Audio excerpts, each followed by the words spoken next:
From a technical analysis perspective, which means looking at the charts and looking at patterns, gold has a massive move off a long-term bottom. I think it's like a triple bottom that you can identify. And now the jump, moving up.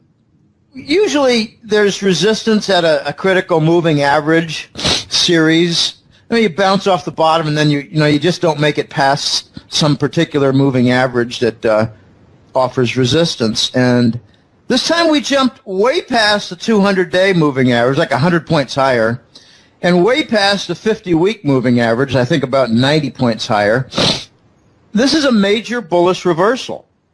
So, in another perspective, gold is showing tremendous relative strength compared to, say, the stock market, the oil market, the junk bond market, and a whole lot of other things. The only thing that is looking equally good is the Treasury bonds, which I regard to be a black hole.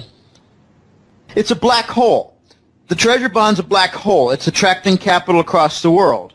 Countries are having problems with their stock market, so money goes into the Treasury bonds. Countries are having problems with their currency, so investors are moving out of their own domestic currency and into Treasury bonds. It's a black hole. It's not a good investment. It's a black hole. It's attracting global capital in a climax event that's going to result in the vanishing of the dollar. It's very interesting what's happening. This black hole has never been seen like this before. You have trouble in all kinds of asset classes, in all continents, and lots of economic justification for the problems, and money's moving into the supposed safe haven, where I think some of it is going to be lost, maybe more than a little bit. So we could talk for an hour about the Treasury bond black hole, but I'd rather not discuss that today because we got some really good things lined up. Definitely, and what I was going to ask you about next is if you can expand a little bit on what do you think has changed that is making investors fearful and want a safe haven in the first place? Well, you have all kinds of news of bank problems. Now, bear in mind that since Lehman, we've not made one single constructive reform move toward remedy. Not one single move. The move to 0%, that was to enable Wall Street to make money on a carry trade, bond carry trade.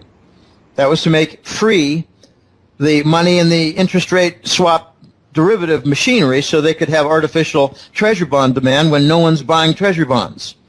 This black hole is fed by 0% and the derivative machinery, multi-trillion-dollar derivative machinery. Okay, so they're seeing the bank problems. They're hearing about threats of bail-ins. They're hearing about negative interest rates. These are not normal things.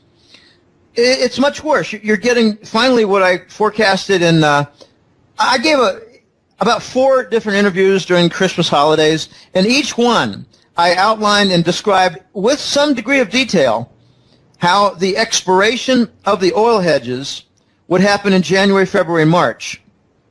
And you're going to see a lot of energy firms fall, and their banking partners realize tremendous losses. Well, it's happening now. But people are also noticing the shipping distress. I think there's actually an unspoken global strike now where shippers refuse to accept treasury bills. I don't mean shippers. The people who lease the ships, the people who use the ships to ship products like containers, they're refusing to accept treasury bills in payment, so the ships don't go anywhere. The people are also seeing tremendous amounts of job cuts amidst this bullshit, sluggish recovery. I mean, it's like there's a law. You must describe the sluggish recovery. No, fear is growing. Okay, you have leaking information about new currency systems. You have the RMB usage, Chinese currency, much more for trade payments. You're seeing bypasses of the U.S. dollar, like Russia and China are not using the dollar anymore for any of their oil trade. You have Iran coming on saying they want only euros, which is exactly what Saddam Hussein did that earned him an invasion. I think people who are a little bit smarter are noticing that QE, the monetary policy, is not working. It wasn't designed to work. It was put on in 2012 to cover the treasury bonds, absent demand, to cover the U.S. government debt that no one wanted to buy. It wasn't to solve the systemic problem. It was a patch to make sure that the U.S. government didn't default on its debt. So that didn't produce anything positive. In fact, it pretty much raised the cost structure everywhere and wiped out a good deal of profitability in companies. I believe that very basically described the QE as a monetary policy of printing money and covering treasury bonds destroys capital. By eradicating the profit margin, increasing costs, it puts equipment out of business and takes it offline. I mean, everything that the Euro Central Bank has done with its gadgets and all of its different, it's got its own little alphabet soup of junk facilities. They're not working. The sanctions against Russia, they're not working. They're about to be reversed. You got all this war going on in Syria and Ukraine, and people are beginning to wonder, what is the United States policy all about except war? So people are starting to hunker down into gold. And, you know, I think that there's something a little bit uglier going on, and that is that earthlings are awakening to the constant, endless war from the Satanist Western elites and their plans. And it's just not working. So if you want to light a fire across the whole world, people are going to start to invest in gold in a big, big way. And that's what I think is going on now. But the part that I love the most is that on a relative strength basis, apart from the black hole and treasury bonds, there's only one asset group that's doing well, and that's gold. I think it's outperforming, say, farmland right now. Now, one other thing that is being affected by the fear investors are feeling right now is the stock market. Now, I'm not a technical analyst, but if you look at the U.S. stock market charts, for example, the chart of the Dow crashed in August, but then when it rose back up, it didn't make a new high. And then it crashed again, and this month it made a lower low. So it seems like the trend is lower highs and lower lows, which therefore is a downtrend. What do you see? The same thing. Let me put some more flesh on those bones. I am a technical analyst. I'm not, well, you could say I'm a professional one, but it's not my main focus in the newsletter. I'm no novice to technical analysis. And here's what I see. First of all, you have a critical bust going on in the energy sector. It seems to be the last straw to point out the economic depression. I mean, I don't go with the nonsense. I just don't follow the path of the propaganda artists out there who say, well, the sluggish recovery is, making some progress. No, it's not. We got a vicious recession with massive feedback loops, and the only thing positive out there that they can point to is that the unemployment rate, as they measure from the percentage of workers who are collecting state insurance for unemployment, that's going down. But since when is that unemployment? No, that's not the unemployment rate. That's unemployed no longer receiving their insurance. So that's not a progress point. Okay, here's what I see. We have some breakdowns in the chart. Okay, I'll get to your point, which is excellent, and I'll put a little bit more description on it. But we have bearish crossovers. Okay, when a 200-day moving average gets crossed by the 50-day moving average, which is more volatile up and down, if it's averaging only 50 days, it's less stable than averaging 200 days. So the 50-day moving average crossed over and went down. Oh, that's very bearish. Very bearish. And you saw something similar with the weekly chart. You also had a retest top failure. Okay, what I mean by that, as you were describing, we came down off a top several months ago, but when we tried to continue up and go beyond it, we failed. Exactly when the bearish moving average crossovers were taking place. But here's where that retest failure looked even worse. It had higher volume than the most recent top. That's very significant. A retest with higher volume. That means like you're trying to get more people to push the car than before. All right, bring in your other neighbors. Bring in 4 other guys. And it still didn't work. All right, that's a bigger, more important failure. So we've had important changes since January. I think this is like a sentiment shift since January. I call it a new dawn.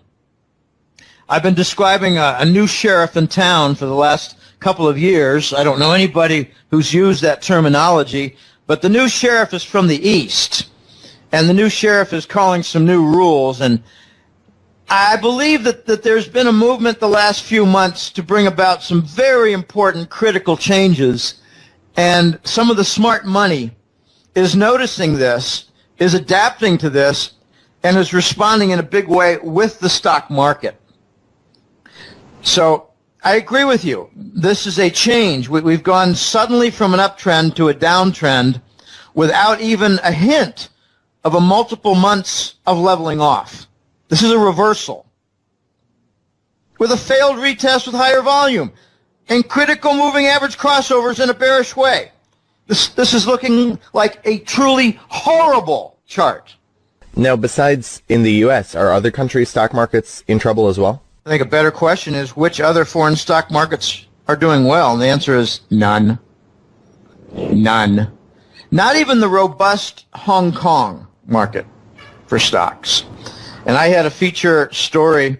It's not my own. Don't mean to say it's an original, but I had a feature story in the February gold report that I post for Hat Trick Letter. You had a reversal in the Hong Kong property market. This is the sort of thing that's leading stock markets down. In Brazil, it's the declining real currency, which is down about 70 or 80% in the last 3 or 4 years. So that's leading their stock market down.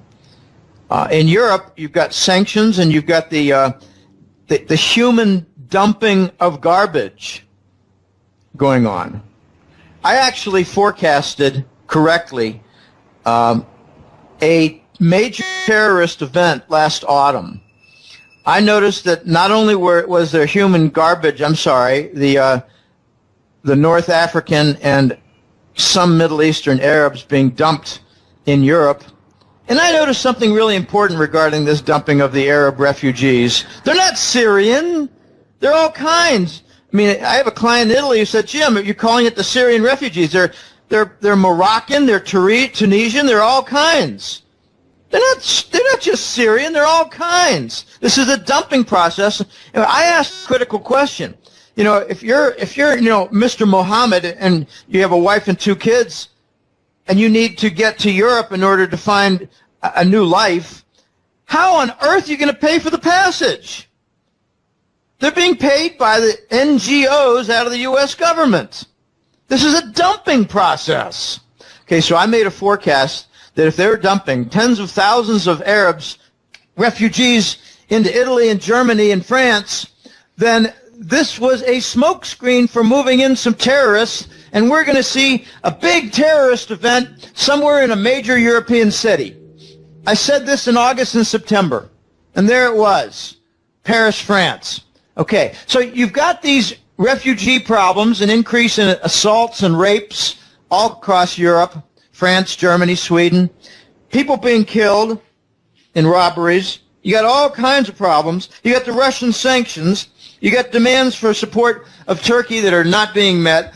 And how's an economy in Europe supposed to behave in response? So it's seeing distress. People are saying, well, I can point to any of 12 reasons not to invest in the European stock market. So the DAX in Germany is doing bad. The CAC in France is doing bad. The FTSE in England is doing bad. These are all doing bad. They're also suffering from basic profit struggles and currency distress. All kinds of countries. This is a universal problem right now, Eli, and it's not going away until we do the right thing. I've got a kind of a funny little story. Several clients and some interview hosts have said, but Jim, haven't they really tried everything? Nothing seems to be working. I said, no, they haven't tried everything. They haven't liquidated the big banks. They haven't installed the gold standard. They haven't removed the Treasury bond black hole. They haven't done a default related to that on U.S. government debt. They haven't done everything. There's no gold standard. We're doing everything but the right thing. There's a joke in Europe that says the Americans will do all the wrong things, make all the wrong decisions before they do the right thing.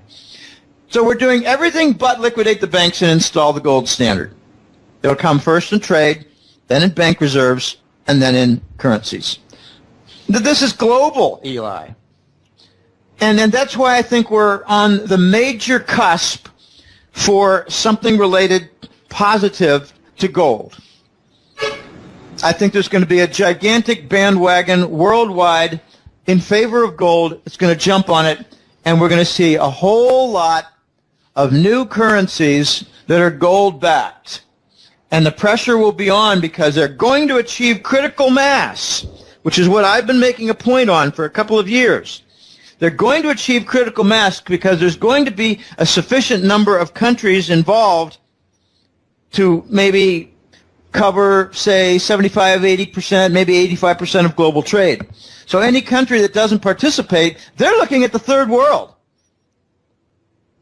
Now, we're going to see a lot of positive events, I think, this year regarding gold. I mean, you can look at specific examples like the Shanghai Gold Fix is taking control from London. Yeah, the Shanghai Gold Exchange is offering RMB-based, Chinese currency-based futures contracts for gold that actually deliver in gold, unlike what the COMEX does. They don't deliver in gold. You want to buy a gold contract in New York on the COMEX? Fine, but don't expect to get any gold as part of the contract. In other words, constant violation of futures contracts and no lawsuits and no criminal prosecution. They're selling gold without delivering gold.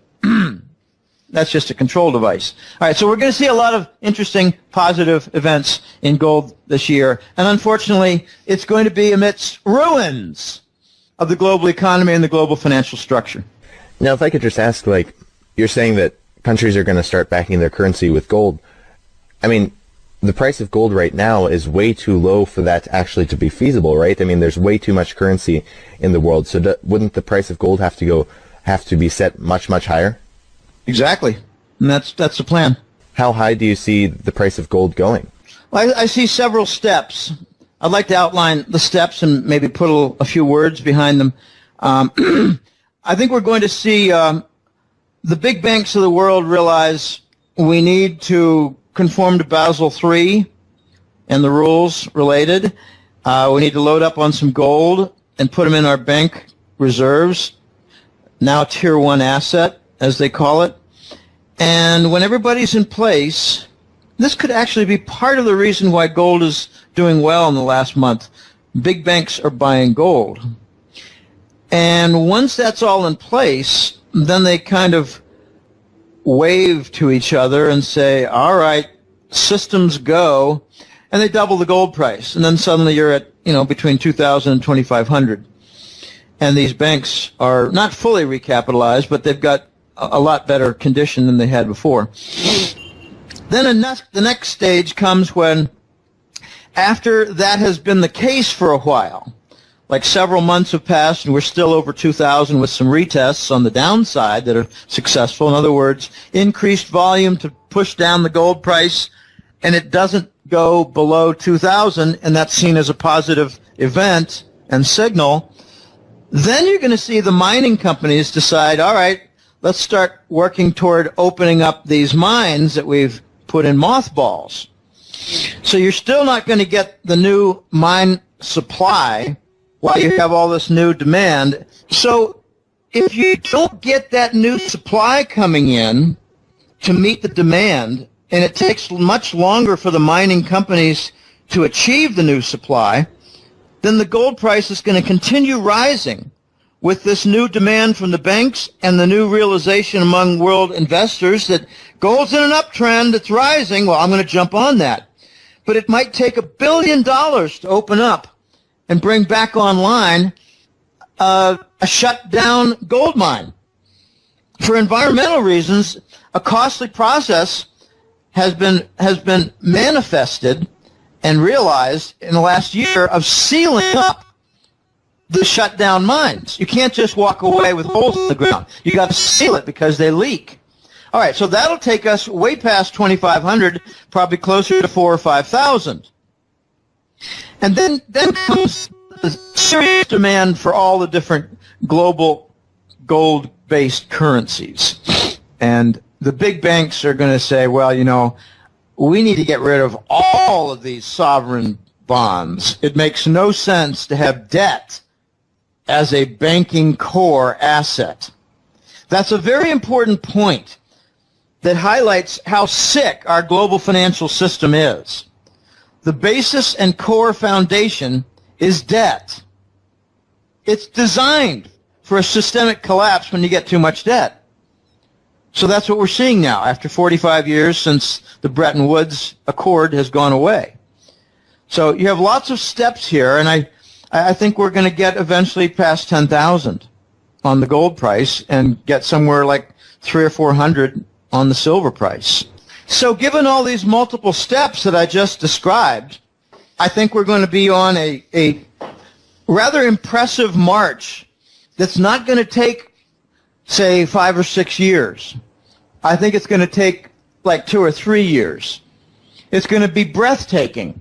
The Chinese are fed up. They want to change the system, and I think they're going to be just like the Lord overturning the temples and their tables. The Chinese are going to overturn the COMEX tables and say, we're dealing with a double gold price. Let's see if we can attain some equilibrium. But it's not going to work. It's not going to work because the new mine output is not going to be there. We're going way down. We got some major problems in the mining industry. Where's the gold going to come from? Well, I got some clients, Eli, who say, if we ever get to 2,000, I'm going to sell some of mine. And I tell them, I wouldn't sell more than 10% unless you're urgently in need, like paying off some big debts or, going to law school or something, going to medical school. And they all write back and say, oh, yeah, I just sell a small amount. So if we get to 2,000 and most people just sell a small amount, you're not going to achieve equilibrium when the mines have not been successfully reopened. And then you get to the other steps like I described. We're going to have about 4 or 5 steps in the next 2 or 3 years that get us to 10,000. It's going to be exciting. You're going to be able to say, victory, but not without a price. There's going to be a couple of macro effects that are going to be horrible. One is that the dollar goes away, and therefore so does the inventory supply system based on the dollar. That's a very important point. In Costa Rica here, I'm making a list of all the things that are supplied in dollar form. I'm buying up packs of Gillette razor blades. They're only available in imports. I think there's going to be empty shelves for razor blades. I'm buying up some, heavy, bathroom detergent, bathroom cleansers, stuff like that. I mean, as far as buying fruits and vegetables and coffee and milk and butter, stuff like that, no problem. The domestic currencies can handle that. It's the imports for the supply chain. I'm worried about gasoline and diesel for Costa Rica. We don't produce anything here. Nothing for energy products. Zero. It's imported. Some of it imported from Nicaragua, paid in dollars. It's going to be disrupted. So the victory we get in gold is going to come with a price with the supply chain. In other words, chaos. I mean, what happens when trucks just can't get diesel? What happens? The supermarkets and the hardware stores and Home Depot, a third of their shelves are empty. I don't think there's going to be any gasoline shortage in the United States. I think there's going to be gasoline shortage elsewhere, other countries, that rely on the dollar to supply it. The dollar's going away. I mean, I have just laughable conversations with Americans here. I say, are you aware that the dollar is used in international trade? No, I thought it was just for the United States. I mean, the dumbass responses are everywhere. Are you aware that crude oil is paid for in the dollar by Asian countries? No, I didn't know. That's kind of neat. The ignorance is everywhere. Our nation has been dumbed down to a tremendous degree by bad economics education, by minimal math requirements in high school. We've even done away with phys ed. There's no phys ed in the United States anymore because fat boys can't play dodgeball. Anyway, I get carried away. The next topic I'd like to discuss is a little bit about Deutsche Bank. Deutsche Bank recently has, in 2015, it lost 6.8 billion euros, which is the equivalent of about $7.5 billion. You said that Deutsche Bank could be the catalyst that takes down the whole banking system. Did you want to discuss a little bit about this? Yeah, let's talk first in a preface, a preliminary point, about something that Deutsche Bank did way back in 1998. I remember this because I was at Digital Equipment Corp, a computer company. It was IBM number 1, Digital number 2, Hewlett Packard number 3. But Digital had a death event. But in the early 90s, I used to attend focus groups. I mean, some of my colleagues were involved in the non-quantitative, meaning that they weren't statisticians, but they were doing important work. They were doing focus groups and things like that. And they would say, hey, Jim and Bob and Johnny, if you want to come, we're over at the hotel up in Littleton, and come on. It starts at 9 o'clock and goes to 11. We got Bankers Trust there. Okay, Bankers Trust. That was a big client. In 1998, the Fed organized an acquisition by Deutsche Bank of Bankers Trust. Bankers Trust was not an ordinary kind of a bank. It had corporate clients, to be sure, but it wasn't, a retail bank where people would say, I got a passbook savings account and some CDs. No, it wasn't that kind of bank. It was called the Fed's Bank. It was called the central bank's bank because it contained a lot of derivatives. And I call that the whirling dervish of mythical mass that the entire U.S. banking system foundation was built upon after Black Monday of '87. Black Monday of '87 was a very important point in American financial history because that was the event that highlighted how the United States banking industry was insolvent. So they decided that they would do kind of a circle jerk or a musical chairs event where everybody would start bidding up on these multi-trillion-dollar derivatives, and they would serve as a foundation for the banking system. It was a brilliant idea, Sir Alan Greenspan, and it bought 10 or 15 years, but now the system's broken. All right, Deutsche Bank bought, in an acquisition, Bankers Trust, which meant Wall Street could engage in all their derivative trading without regulatory oversight. It was offshored, outsourced to Germany. Okay? That's all breaking. And it's breaking principally, I think, with the interest rate swap derivative and all the movements in Treasury bonds. It's breaking from the petrodollar derivatives that link currencies to the crude oil. It's breaking from junk bonds. It's breaking from the energy sector. Everything's breaking in Deutsche Bank. They're actually involved in every single type of banking operation and function, and every single one of them is breaking. When you get people saying, I don't know what's going on, I don't see any big problems, it means they don't understand that in 7 different areas of banking, everything is breaking. In other words, they don't have any idea about what's going on. They don't have the ability to perceive one single thing. Deutsche Bank is involved in every single type of banking business, and all of them are in total wreckage. The Voice told me back in 2011 and 12 that Deutsche Bank is going to fail. It'll take a couple of years because they'll do Herculean efforts to prevent its failure. And if they really did the right thing and could do the right thing, they would break up Deutsche Bank into about 7 businesses. But then a few months later he said, never going to happen.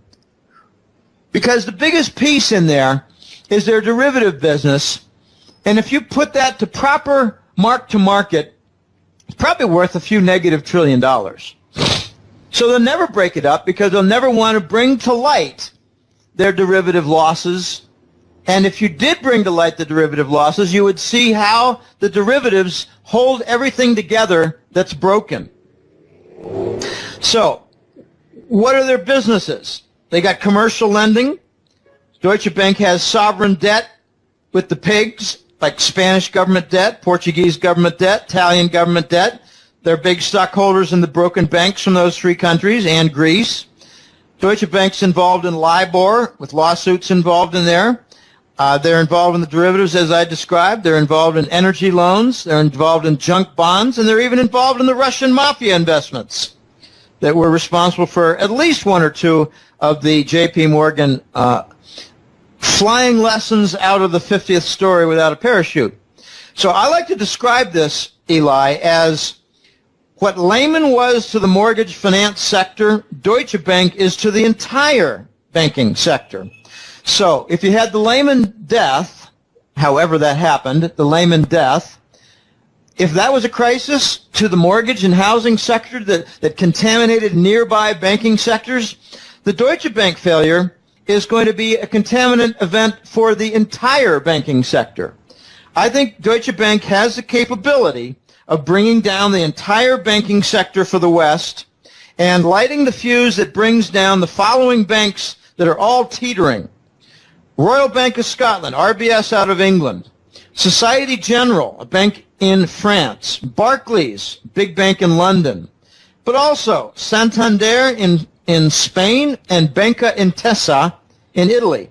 All these banks, 1, 2, 3, 4, 5 of them, they are perhaps the most vulnerable. But Germany has other banks that are deeply in insolvency trouble, like Commerzbank. So what you have to look for with Deutsche Bank, and you've got some signals. In December, for the first time, I posted their credit default swap price chart. It's in Boursorama, and I featured it in January and compared with their December level. It was like they were around 90 in December, which means 0.90% for payment. It's like a percentage cost to insure your bond. The Deutsche Bank Deutsche Bank corporate bond had in December a cost of 0.9%. Then it went to 120 basis points in January and zipped up to 270 basis points, 2.7% by mid-February. I don't know where it is exactly right now, but at the same time you had just a nosedive in their stock. I think it was down something like 70% in the last several months. So you combine their bond default insurance collapse with the stock collapse, and you've got the identical signals that were there for Lehman that enabled me to say 4 months in advance that Lehman was going to fail. These are not impossible things. I mean, I love when CNBC says, well, nobody saw this coming. Well, yeah, a lot of people saw it coming. Not your guests, because you don't have them on.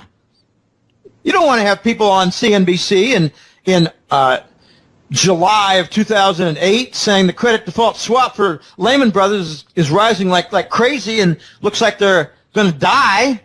No, you cause a stock panic if you do that. So CNBC, they don't do capable reporting like that. No, that's you leave that for the hat trick letter to do. All right. Well, the last topic I'd like to discuss today is about negative interest rates. And negative interest rates are being tried by central banks in Japan and European countries. And as for the bond market, Bloomberg actually reported that $7 trillion worth of government bonds around the world have a negative return. And this is actually, I think they said at the time they reported it, it was like 29% of total first world countries' bonds, which is just enormous if you think about it. And so what does this mean as for the current state of the world financial system? I mean, have we ever seen, ever in history, have we ever seen negative interest rates? No. Have we ever seen the global financial system collapse? No. No, that's what's happening. Okay, let's suppose you had Alan Greenspan doing a press conference, everybody genuflecting and kissing his ring in, say, 1989. Okay?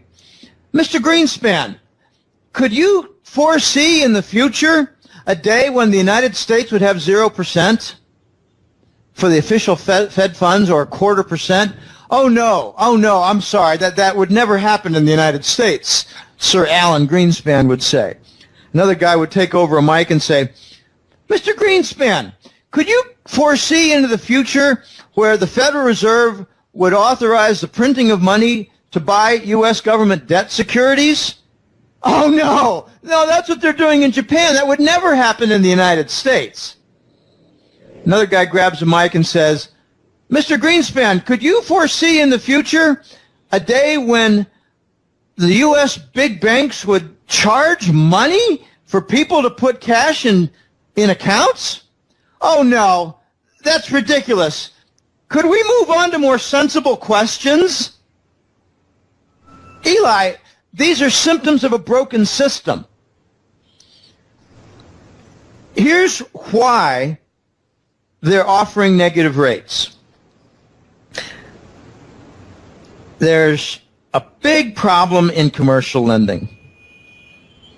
They're not able to make money at big banks by lending to commercial entities.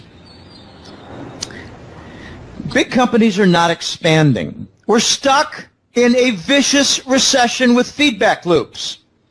There's no such thing as a sluggish recovery. Ever since Lehman, we're stuck in a vicious recession with feedback loops. So big companies are not expanding. They're laying people off. They're cutting jobs.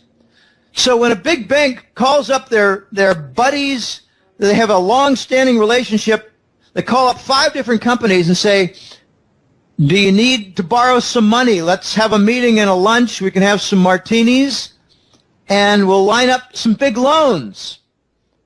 And the companies say, no, we don't need to borrow anymore. We're laying people off, cutting jobs, restructuring, and shutting down certain business segments. So where do the big banks make money lending on their commercial sector and portfolio? Nowhere.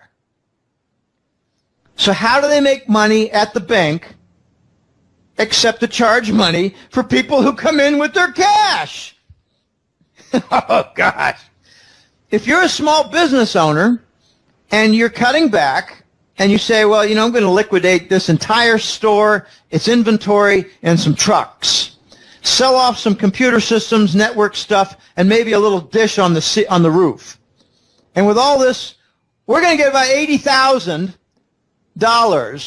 and we want to put it in the bank because we have no use for it as capital. And the bank says, well, gosh, we have too many companies like you in small business that are doing precisely that. We can't offer you an interest rate anymore. So we're going to charge you some money for putting it away. Oh, my gosh.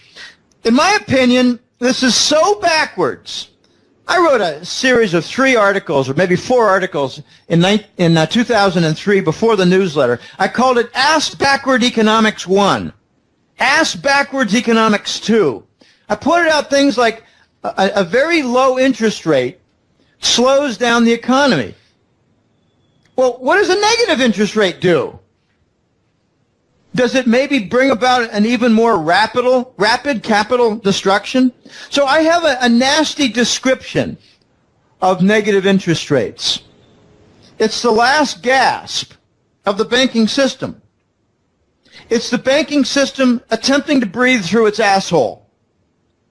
It's calling its rectum its new lungs for the capitalist system, and it's calling its excrement industrial output. In other words, the banks are shitting all over the economy. How do you think that's going to work out? Do you think that's really going to fix the banking system?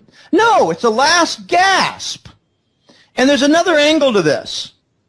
If you're engaged as a big Wall Street bank in a carry trade where you're borrowing short-term money and you're investing it in long-term bonds, that's one reason the 10-year bond is having a rally.